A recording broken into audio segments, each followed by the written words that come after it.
Fui expulsado de casa siendo adolescente por las acusaciones falsas de mi hermana gemela.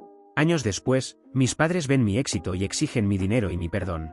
Soy Richard, tengo 28 años, y tengo una hermana gemela llamada Talia. Al crecer juntos, Talia y yo experimentamos un trato completamente diferente por parte de nuestros padres desde una edad muy temprana. Mis padres parecían convencidos, por alguna razón que nunca entendí, de que Talia estaba destinada a la grandeza absoluta, mientras que yo era considerado el fracaso de la familia solo porque estaba más interesado en jugar deportes con mis amigos o socializar que en encerrarme en mi cuarto estudiando durante horas. Constantemente nos comparaban de manera cruel, lo cual resultaba profundamente desmoralizador y dañaba mi autoestima desde muy pequeño. Como niño, tenía que observar cómo Talia recibía fiestas extravagantes de cumpleaños con todos sus amigos, mientras que yo era tratado como un pensamiento secundario, casi invisible. Con el tiempo, empecé a sentir que mi presencia en esa casa no importaba realmente. Ella solía tener pijamadas con sus amigas donde reían y se divertían, mientras que a mí nunca se me permitió siquiera traer a mis amigos a la casa. Para ser honesto, detestaba cada minuto de mi infancia. La única persona en toda la familia que parecía preocuparse de verdad por mí era mi abuela Rose.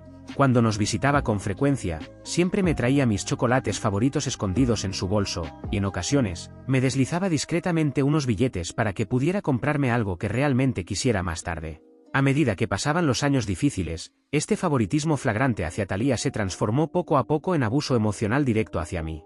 Mis padres se burlaban abiertamente de mis calificaciones académicas frente a otros familiares y menospreciaban de forma constante mis pasatiempos deportivos. Se sentía como si, sin importar cuánto lo intentara, nunca pudiera cumplir con sus expectativas imposibles de ser el hijo perfecto que querían. Aunque era bueno por naturaleza en deportes como fútbol y básquetbol, me prohibieron de forma tajante participar en cualquier actividad extracurricular porque querían que me concentrara exclusivamente en los estudios académicos, exactamente igual que Talia. Era una situación profundamente frustrante y me sentía sin poder alguno, como un niño sin voz dentro de su propia casa. Más adelante, durante mi segundo año de secundaria, me castigaron con dureza una vez más, y esta vez el supuesto crimen fue tener la aplicación Snapchat instalada en mi teléfono. No había hecho nada malo, excepto, como casi todos los adolescentes de mi edad, descargar esa aplicación para mantenerme en contacto con mis amigos de la escuela. Sin embargo, según el criterio estricto de mis padres, esto era una falta grave y una violación imperdonable de su confianza, ya que me habían prohibido expresamente comunicarme con mis amigos fuera del horario escolar. Perdieron el control conmigo, gritando y arrojando con violencia todas mis pertenencias por la habitación. Luego quitaron la puerta de mi cuarto de las bisagras y me dijeron que no tendría ningún tipo de privacidad mientras viviera bajo su techo. En ese momento entendí que ya no me veían como un hijo, sino como un problema que había que controlar. Al ver cómo mis padres me sometían a ese abuso emocional tan cruel, Talia, en lugar de apoyarme como hermana gemela, empeoró mi vida de maneras difíciles de imaginar. El entorno tóxico creado por las acciones injustas de nuestros padres le permitió explotar la situación de forma cínica para su propio beneficio. Adoptó un patrón constante de mentiras descaradas sobre mí, acusándome de cosas que jamás había hecho para poder salirse con la suya en todo. Si robaba dinero de la cartera de mamá, desviaba la culpa hacia mí con lágrimas fingidas, y mis padres, ya predispuestos a creer lo peor de mí, aceptaban sus palabras sin cuestionarlas. Me humillaba frente a mis amigos en la escuela y se burlaba de mi apariencia física de forma cruel.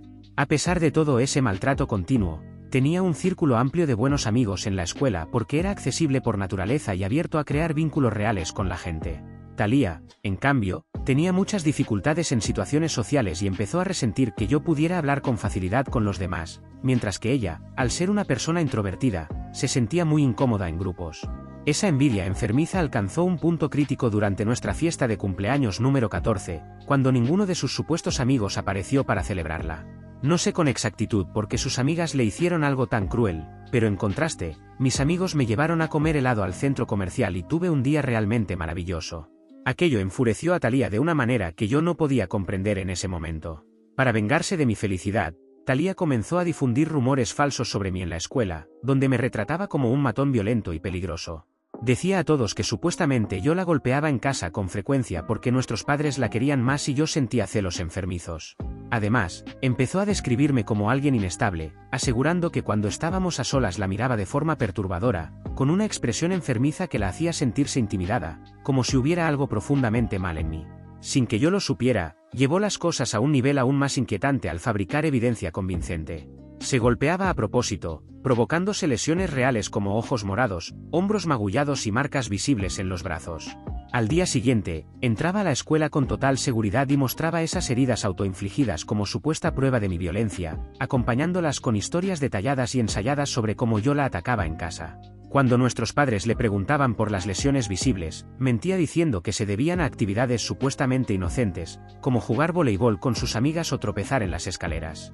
Sus mentiras elaboradas y sus aparentes ojos morados comenzaron a ganar fuerza, y la gente empezó a creer su versión completamente distorsionada de los hechos. No pasó mucho tiempo antes de que los susurros empezaran a circular por toda la escuela, e incluso mis amigos más cercanos comenzaron a mirarme con creciente sospecha. Al principio noté cambios sutiles pero inquietantes. Amigos que antes charlaban conmigo en los pasillos de pronto se volvieron distantes, como si ya no supieran cómo mirarme sin juzgarme. Las invitaciones a salidas en grupo que solía recibir con frecuencia se hicieron cada vez más escasas hasta desaparecer por completo. Era como si alguien hubiera activado un interruptor invisible y la gente dudara en asociarse con el supuesto matón violento acusado de golpear a su hermana gemela. Un día especialmente difícil, reuní todo el coraje que pude para preguntarle a mi ex mejor amigo Jaque por qué las cosas habían cambiado tanto entre nosotros. Él terminó abriéndose y me contó cómo Talía había estado difundiendo rumores extremadamente detallados sobre mí durante semanas. Reveló las mentiras que les había contado a todos, acusándome de cosas horribles que jamás había hecho ni imaginado. Me quedé completamente impactado al escuchar sus palabras. Sentí que el suelo se movía bajo mis pies y que, de repente, todo lo que creía seguro había dejado de serlo. La sensación fue una mezcla abrumadora de incredulidad y traición profunda, como si el suelo firme bajo mis pies se hubiera derrumbado de golpe. Mi hermana gemela, alguien con quien había compartido el vientre materno, estaba difundiendo mentiras viciosas sobre mí, acusándome de violencia doméstica que ni siquiera podía concebir.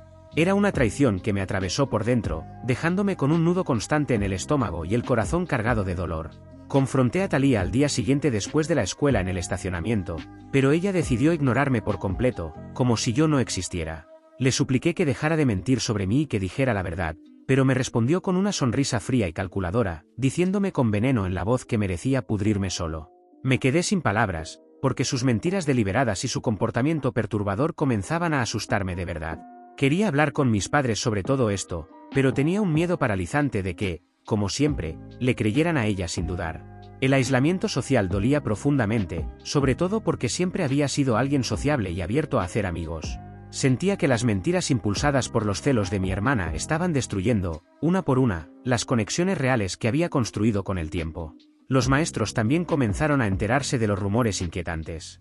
La experiencia era irreal, como si estuviera atrapado en una realidad paralela donde mi verdadero yo había sido reemplazado por la historia maliciosa y falsa que mi propia gemela había tejido con cuidado. Las mentiras ya no eran simples chismes adolescentes, ahora estaban moldeando la forma en que la gente me percibía como persona. El rumor llegó rápidamente al director de la escuela, y entonces mi peor pesadilla se hizo realidad. El director nos llamó a su oficina a Talía, a mis padres y a mí para hablar formalmente sobre las supuestas acusaciones de abuso. Me senté en esa silla incómoda, con el corazón latiendo con fuerza, mientras el director exigía la verdad. Esperaba, con una esperanza desesperada, que Talía confesara, pero en lugar de eso, duplicó sus mentiras sin titubear. Le dijo al director, con lágrimas falsas perfectamente ensayadas, que todos los rumores eran ciertos y me describió como un abusador violento que la golpeaba cuando nuestros padres no estaban cerca. No podía creer lo que escuchaba. El impacto fue devastador mientras ella continuaba relatando esa historia torcida, diciendo que yo estaba resentido porque recibía más amor de nuestros padres. Todo era falso, pero se aferró a su versión inventada con una determinación aterradora. Mi madre rompió en llanto al escuchar la historia de Talía y la abrazó de forma protectora, como si fuera una heroína. Mi padre intentó consolarla, diciéndole que era valiente por hablar y que se aseguraría de que nada malo volviera a pasarle. Intenté defenderme, rogándole al director que todo era una invención, pero me sentía como si me estuviera hundiendo en un mar de acusaciones falsas. Talía seguía insistiendo, con absoluta convicción, en que yo era una persona violenta que descargaba su ira contra ella día tras día. Las lágrimas de mi madre no cesaban mientras abrazaba a Talía y me lanzaba miradas llenas de reproche. Era como chocar contra un muro infranqueable de creencia ciega en la versión de mi hermana. El director me reprendió con dureza y afirmó que la escuela no toleraba el acoso de ningún tipo. Dijo que ese comportamiento era motivo suficiente para una suspensión inmediata. Le supliqué que no me suspendiera, pero negó con la cabeza y aseguró que no podía ignorar algo tan serio. Me anunció que estaría suspendido por 10 días completos para que los demás estudiantes entendieran que ese tipo de conductas no serían toleradas. El golpe emocional fue devastador y rompí a llorar sin poder contenerme, rogándole que reconsiderara. Mis padres, furiosos y avergonzados por la situación, me sacaron de la oficina casi a la fuerza. Yo quería quedarme, explicar todo, hacerlos entrar en razón, pero no quisieron escucharme. Salimos de la escuela a toda prisa, con el pecho oprimido por la frustración y la humillación. Al llegar a casa, la situación dio un giro brusco. Mi padre empezó a empacar mis cosas sin decir palabra. Estaba en shock, sin entender qué estaba pasando. Mi madre le preguntó qué hacía, pero él gritó que no permitiría que yo siguiera viviendo en la misma casa que Talía. Llorando sin control, le supliqué a Talía que dijera la verdad, pero ella permaneció fría, sin reaccionar ante mi desesperación. Mi padre terminó de empacar y lanzó la maleta al vestíbulo. Me aferré a sus piernas, implorándole que no me echara de casa. Era como vivir una pesadilla despierto. Me dijo con voz dura que un abusador no merecía vivir bajo su techo y que llamaría a su madre, mi abuela Rose, para que me recogiera si así lo deseaba. Se sentía como si el mundo entero se hubiera derrumbado bajo mis pies. Me quedé allí, en estado de shock, rodeado de mis pertenencias esparcidas por el vestíbulo, expulsado de mi propio hogar. Todo ocurrió tan rápido que ni siquiera tuve tiempo de entender que ese ya no era mi lugar. Al poco tiempo, mi abuela Rose apareció. Recogió mis cosas en silencio y me ayudó a colocarlas en su auto, acompañándome hasta el asiento del pasajero. Se aseguró de que tuviera el cinturón de seguridad bien puesto antes de caminar con decisión hacia la puerta principal de la casa de mis padres. Tocó el timbre y, cuando mi padre abrió, comenzó a gritarle con furia por tratarme de una manera tan cruel. Con una determinación firme, le advirtió que si alguna vez volvía a acercarse a mí o intentaba contactarme, no dudaría en involucrar a la policía o a los servicios de protección infantil, porque lo que le había hecho a un niño como yo podía llevarlo a la cárcel. Mi madre intentó desviar la culpa diciendo que todo había sido responsabilidad mía, pero mi abuela Rose no aceptó esa versión bajo ningún concepto. Se mantuvo firme, me defendió y dejó claro que yo solo era un niño que no merecía ser tratado con semejante crueldad. Esa fue la primera vez en mi vida que entendí cuán poderosa era realmente mi abuela Rose. No se intimidó ante mis padres y, a diferencia de ellos, confiaba plenamente en mí. Nos fuimos poco después, dejando atrás la casa donde había crecido. No tengo palabras para describir el dolor emocional que sentí en ese momento. Pasé días enteros llorando en la cama y sin poder comer, a pesar de los intentos de mi abuela por animarme. Le conté todo lo que Talía había hecho y ella quedó impactada. Me aseguró que creía por completo en mi versión y sentí alivio al saber que al menos una persona estaba de mi lado. Cuando terminaron los 10 días de suspensión, la idea de regresar a la escuela se sentía como entrar voluntariamente en la guarida de un león. Al recorrer los pasillos conocidos, las miradas de mis compañeros lo decían todo, juicios silenciosos, murmullos constantes y miradas esquivas. El peso de las acusaciones falsas seguía flotando en el ambiente. Talía me ignoraba por completo y actuaba como si no existiera. Se había rodeado de unas pocas personas que creían su historia y la veían como la víctima de mis supuestos ataques. No importaba cuánto intentara contar mi versión, nadie quería escucharme. Era un paria, marcado con una etiqueta injusta que se adhería a mí como una sombra constante. En el aula, en la cafetería y en los pasillos, los ojos que se cruzaban con los míos estaban llenos de desconfianza. Me convertí en alguien completamente solo. Caminaba con la cabeza baja, asistía a clases en silencio, almorzaba sin compañía y regresaba directo a casa de mi abuela. No tenía amigos y sentía que nadie quería realmente que estuviera allí. Durante todo ese tiempo, mis padres no me llamaron ni una sola vez para saber cómo estaba. Mi abuela Rose me repetía que nada de esto era mi culpa y que, con el tiempo, todo mejoraría. Logré graduarme de la secundaria con calificaciones sorprendentemente buenas y empecé a mirar hacia la universidad con esperanza, convencido de que allí tendría una vida mejor. Fue al entrar a la universidad cuando, por primera vez, sentí lo que era la libertad. Nadie vigilaba mis pasos, nadie comparaba mis resultados y nadie competía conmigo de forma constante. Conocí gente nueva y formé amistades reales con personas afines. A pesar de las heridas emocionales y psicológicas que cargaba por todo lo vivido, me enfoqué en dejar el pasado atrás y disfrutar la etapa universitaria tanto como pude. Durante ese periodo descubrí mi talento natural para la escritura de contenido. Siempre había querido ser escritor, pero dudaba de que fuera viable, así que había dejado ese sueño de lado. Para obtener ingresos extra, decidí empezar a escribir como freelance. Me registré en varias plataformas de trabajo independiente, lo que me permitió conseguir clientes importantes.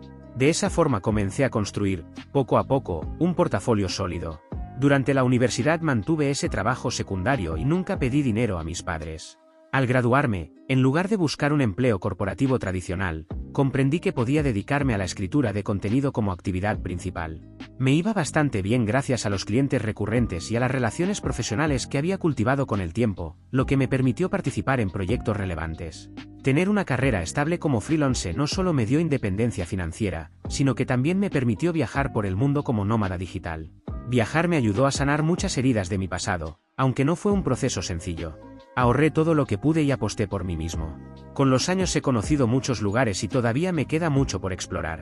La única persona que consideré siempre mi verdadera familia fue mi abuela Rose, y la quería profundamente. Se puso triste cuando me mudé, pero entendió que necesitaba construir mi propio camino. A pesar de mi agenda ocupada, hacía todo lo posible por estar presente para ella. La visitaba los fines de semana, compartíamos comidas o simplemente nos sentábamos en el porche a conversar sobre recuerdos de la infancia y acontecimientos recientes. También dedicaba tardes enteras a ayudarla con las tareas del hogar o a acompañarla al parque cercano para dar un paseo tranquilo. Hace poco terminé uno de los proyectos más importantes de mi carrera. No puedo mencionar la marca, pero tuve la fortuna de escribir blogs y descripciones de productos para ellos. Cuando el proyecto finalizó, pedí al equipo con el que trabajé que dejara reseñas positivas en mis sitios web, y lo hicieron con gusto.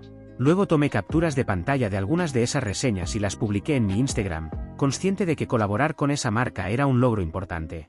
Como era de esperar, otros escritores de contenido se pusieron en contacto para felicitarme y algunos compartieron mi historia para ayudar a difundirla.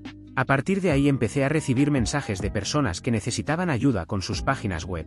Mis parientes también comenzaron a notarlo y varios se comunicaron para felicitarme. Con el tiempo, el director de mi universidad se puso en contacto conmigo después de ver cómo me estaba yendo y me invitó a regresar para dar un seminario dirigido a estudiantes interesados en construir una carrera como escritores de contenido. Estaba nervioso, ya que no se me da bien hablar en público, pero decidí aceptar el desafío.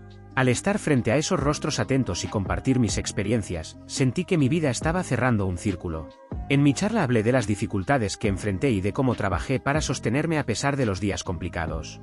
Fue una experiencia muy gratificante poder motivar a otros y aportar al crecimiento de la comunidad de escritores.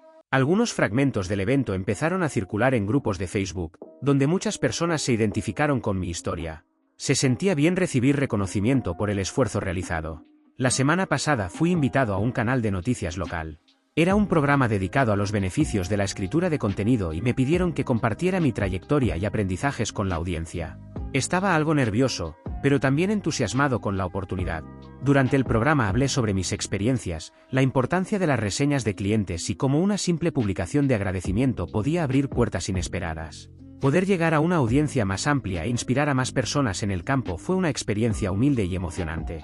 Cuando el programa se emitió, compartí algunos de los clips en mi Instagram, orgulloso de haber participado en un espacio televisivo. Así fue como mis parientes y primos empezaron a enterarse de lo bien que me iba profesionalmente. Como mis padres nunca hablaban de mí, no tenían idea de que trabajaba con marcas reconocidas ni de que aparecía en programas de televisión. De ese modo, la noticia se extendió con rapidez dentro de la familia. Supongo que esa entrevista también llegó a oídos de mis padres, porque pocos días después, mientras trabajaba en otro proyecto con el teléfono en silencio, encontré 6 llamadas perdidas de mi madre.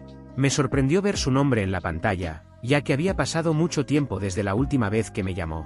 Después de tantos años sin contacto, no podía imaginar qué quería. Con dudas, le devolví la llamada y respondió de inmediato. Le pregunté si todo estaba bien y comenzó a felicitarme. Mi padre, que seguramente estaba a su lado, intervino también. Empezó a hacerme preguntas sobre mi vida y mi bienestar, y respondí sin pensar demasiado. Todo parecía normal hasta que comenzaron a preguntarme cuánto estaba ganando.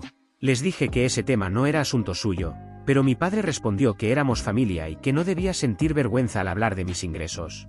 Me limité a decir que me iba bien económicamente. Al oír eso, mi madre empezó a hablar de lo difícil que se había vuelto su vida en los últimos tiempos. Fruncí el ceño con desconfianza. Me explicaron que estaban jubilados, que querían renovar la casa desde hacía tiempo, pero que ya no tenían ahorros. Mi éxito les había devuelto la esperanza. Después de verme en la entrevista televisiva, pensaron que quizá podría ayudarlos a pagar las renovaciones. Mi padre añadió que, al final, éramos familia y que no debía dudar en compartir parte de mis ingresos con ellos. Les pregunté si hablaban en serio. ¿Por qué me pedían dinero cuando ni siquiera habían tenido contacto conmigo durante años? No entendía que los había llevado a buscarme y, aunque agradecía las felicitaciones superficiales, no estaba dispuesto a ayudarlos. Al escuchar mi negativa, mi madre dijo que estaba siendo egoísta y que debía apoyarlos como familia. Mi padre agregó que, como mis padres, merecían ser cuidados y que eso era lo mínimo que podía hacer. Estaba tan enfadado que sentía ganas de decirles todo lo que pensaba. En ese momento se me ocurrió una idea: en lugar de discutir sin sentido, debía enseñarles una lección duradera por creer que podían aprovecharse de mí después de todo lo que me habían hecho. Les dije que estaba dispuesto a ayudarlos solo si aceptaban mis condiciones. Mi padre, intrigado, me preguntó cuáles eran. Sin vacilar, expuse mi exigencia: si querían mi apoyo, debían admitir públicamente ante familiares y amigos que Thalía había sido la mente detrás de los rumores que arruinaron mi reputación. Quería que enfrentara la misma vergüenza que yo había sufrido cuando todos creyeron sus mentiras. También exigía que mis padres reconocieran su responsabilidad y el daño que me habían causado. Al escuchar mi condición, mi padre empezó a cuestionar si realmente era necesaria. Mi madre dijo que todo eso sobraba y que podíamos hablarlo en privado. Me mantuve firme. Esa exigencia no era negociable y era el requisito previo para cualquier ayuda futura. La tensión aumentó y mi padre elevó la voz, recordándome su rol como padre y diciendo que era mi deber ayudar a la familia. Mi madre, en un último intento, me pidió que hiciera lo correcto y los ayudara, recordándome los años que habían pasado criándome. No pude evitar notar la ironía de su discurso repentino. Les recordé que me habían expulsado de casa y que fue mi abuela Rose quien me crió, no ellos. Se alteraron aún más, pero les dejé claro que, si querían contacto conmigo o apoyo financiero, la verdad debía hacerse pública y Thalía debía enfrentar las consecuencias. Desde esa llamada, mis padres han intentado comunicarse conmigo sin parar, pero he decidido ignorarlos. Empiezo a arrepentirme incluso de haberles devuelto la llamada aquel día. Actualización 1. Ha sido una semana intensa desde que compartí mi historia, y el apoyo que he recibido ha sido abrumador. Me reconforta saber que no estoy solo en esto. Me alegra que la mayoría coincida en que no debería interactuar con mis padres ni considerar ayudarlos después de todo lo que me hicieron. La razón por la que impuse esa condición es porque sabía que para ellos sería casi imposible cumplirla. Aman demasiado a Thalía y, aunque quizá ya sepan que todo fueron mentiras, estoy seguro de que nunca la pondrán en la misma posición en la que me pusieron a mí. Hoy recibí un mensaje desagradable de Thalía después de que mis padres intentaran contactarme de nuevo y yo rechazara sus llamadas. Esto fue lo que escribió: Hey hermano, ha pasado mucho tiempo desde que te vi y puedo decirte que cada día sin ti en mi vida ha sido genial. Oí que mamá y papá te contactaron y les diste un ultimátum absurdo. Nunca van a aceptar eso, lo sabes. Jamás te amaron y nunca harán nada para perjudicarme. Admito que mentí sobre ti hace 15 años, pero ha pasado demasiado tiempo desde entonces, así que deja de ser egoísta y supera el pasado. Además, estás soltero y sin hijos, ¿por qué no quieres ayudarlos pagando las reparaciones de la casa? Haz lo correcto y sé un mejor hijo. Leer ese mensaje fue como recibir una puñalada en el pecho. La frialdad con la que Thalía admitía haber mentido, como si fuera un detalle menor, me dejó sin aliento. La forma en que minimizaba todo lo que viví, y además, intentaba culparme por no querer mantenerlos confirmó algo que ya sabía: nunca sintió un remordimiento real por lo que me hizo. En ese momento comprendí que hablar en privado no serviría de nada. Si mis padres y Thalía querían seguir fingiendo que nada había ocurrido, la verdad debía salir a la luz, les gustara o no. Esa misma noche me senté frente a la computadora y redacté un correo extenso dirigido a mis padres, tíos, primos y familiares cercanos. En ese mensaje relaté, con calma pero sin suavizar nada, cómo había sido mi infancia.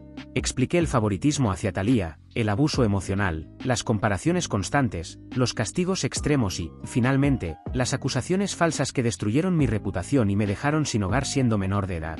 Dejé claro que, de no haber sido por mi abuela Rose, probablemente habría terminado en la calle sin ningún apoyo. Hacia el final del correo incluí una captura de pantalla del mensaje que Thalía me había enviado, donde admitía abiertamente que había mentido sobre mí. No agregué insultos ni amenazas. Dejé que sus propias palabras hablaran por sí solas. Antes de enviarlo respiré hondo durante varios minutos y, finalmente, hice clic en enviar. Sabía que, a partir de ese momento, todo iba a explotar. Actualización 2. Ha pasado aproximadamente un mes desde que envié el correo y, como era de esperarse, el caos fue inmediato. Varios familiares me escribieron conmocionados y se disculparon por no haber sabido lo que realmente había ocurrido. Algunos admitieron que siempre sospecharon que algo no encajaba, pero jamás imaginaron la magnitud del daño. Mis padres y Thalía reaccionaron con furia. Empezaron a enviarme mensajes cada vez más agresivos, acusándome de destruir a la familia y de exponer asuntos privados. La situación escaló tan rápido que decidí consultar a un abogado, quien me recomendó enviar una notificación formal de cese y desistimiento. El documento fue claro: cualquier intento adicional de contacto tendría consecuencias legales.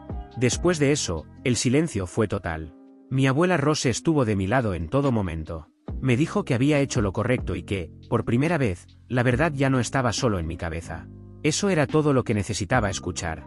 Actualización final. Han pasado 2 meses desde la última actualización y puedo decir, con tranquilidad, que mi vida está en un buen lugar. Mi carrera como escritor de contenido sigue creciendo, las oportunidades continúan llegando y he construido una vida estable por mis propios medios. He comenzado terapia para trabajar las heridas de tantos años, y poco a poco, siento que voy cerrando capítulos que creí imposibles de sanar. Mi familia no ha vuelto a contactarme, y sinceramente, así prefiero que sea. La única relación cercana que mantengo es con mi abuela Rose, y pasar tiempo con ella es lo más valioso que tengo. No escribo esto buscando lástima ni validación. Solo quería contar lo que pasó y dejar constancia de que, incluso después de perderlo todo por mentiras ajenas, es posible reconstruirse, avanzar y vivir en paz. Gracias por ver. Si aún no te has suscrito, por favor hazlo y activa la campana de notificaciones para mantenerte al día con más historias impactantes de la vida real.